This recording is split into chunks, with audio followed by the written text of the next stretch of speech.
I've been with Dallas ISD for 5 years, but I've been with student transportation for over 30. And my day varies.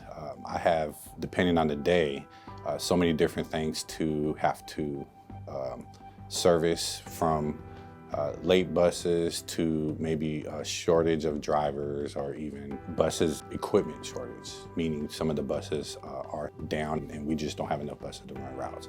And so there's a lot of decision making in the background to make sure that we get these students to school. And sometimes that means, depending on our manpower, that we have to combine routes if it boils down to it.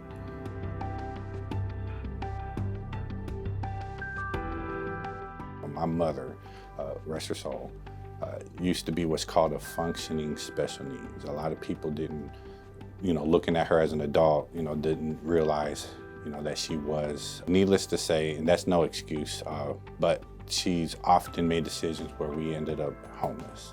One of the lessons I learned from her in that whole process, however, is that we stick together as a family. Because being the oldest, my job was to help her take care of my little brother and sister. And often we would find ourselves in a type of shelter where it's like a warehouse shelter, and we're laying on cots at night. In essence, that kind of taught me how to be in charge, I guess, and take care of my brother and sister, help her out.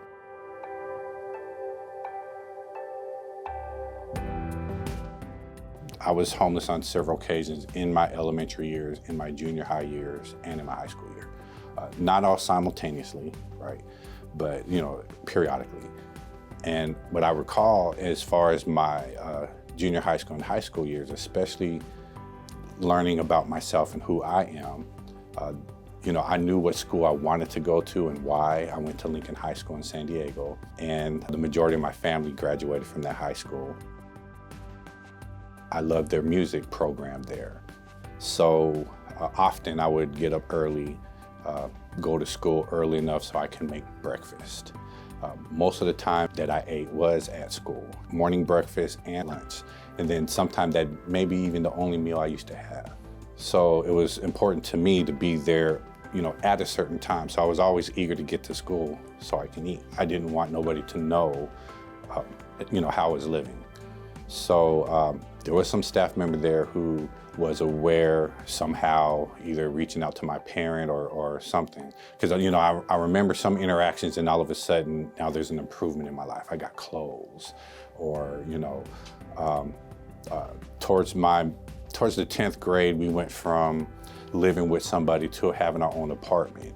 And I know that had to do with some interactions with my mom and my high school. Unlike today, with the homeless education program, that didn't exist. So those teachers, took it upon themselves to take interest in my youth and my living situation, and work whatever magic they work to help improve on my life.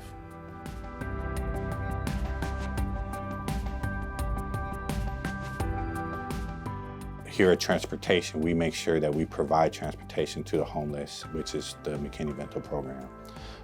And when I look at some of them kiddos, even in covering some routes, and I see maybe how a child is dressed, if they're not entirely neat, it reminds me of my childhood. And so I often have spoke in front of my team and told them the importance of making sure that not only are we on time, but we're on time so that they can eat breakfast, because you never know their living situation. They, just like me, may be the only time that they eat a meal.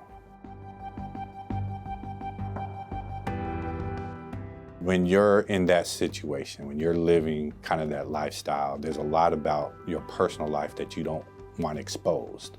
My mom did the best she can based on how she was, and